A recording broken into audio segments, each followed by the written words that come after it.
Greetings. This is Charlie Wharton, and welcome to our Creating Contentment podcast. Our goal with this effort is to try to get a head start on making the most of our opportunities. We hope to help you get your week started off on the right foot, and we hope to lay the groundwork for developing the contentment that can lead to an abundant life.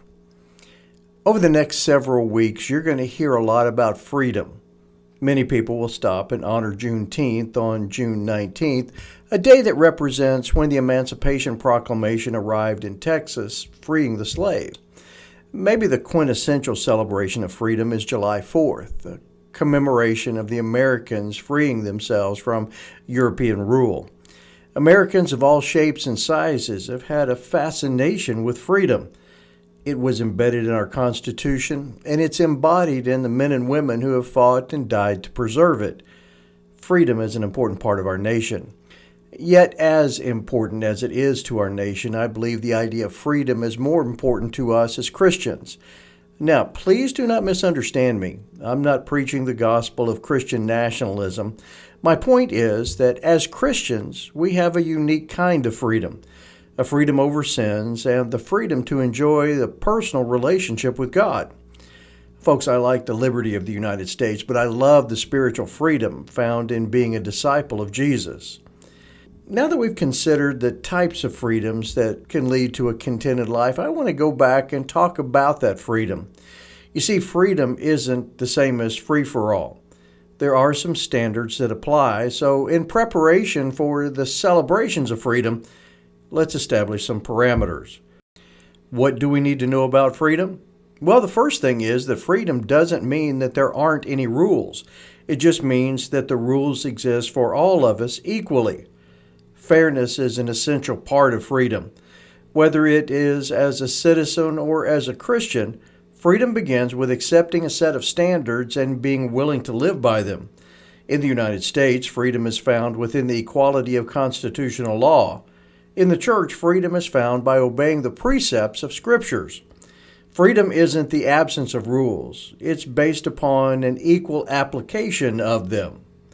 Secondly, freedom must be equally applied. If I want to enjoy the joys of freedom, I have to be willing to grant them to others. I can't demand them for myself and ignore them for you. True joy and contentment comes from enjoying freedom together. If I spend all of my time pursuing my own pleasures, I'm going to run headlong into violating what you expect, and the conflict is unavoidable. When we all share in freedom, it's easier for everyone to enjoy it. The third thing is that freedom isn't guaranteed on earth, but it is in heaven. Many of us have lived a life of freedom here in this country, but we're just one bad regime away from losing it. Human institutions can be manipulated to favor one side over the other. However, spiritual freedom is guaranteed by the God who cannot lie and won't be swayed by influence. I hope and pray for a prolonged freedom here on earth, but I'm confident that I'll be able to be free from the consequences of sin and death after this life is over. Finally, freedom allows us to treat others better than they deserve. One of the fun things about freedom is that when we truly believe it, we can practice mercy and forgiveness.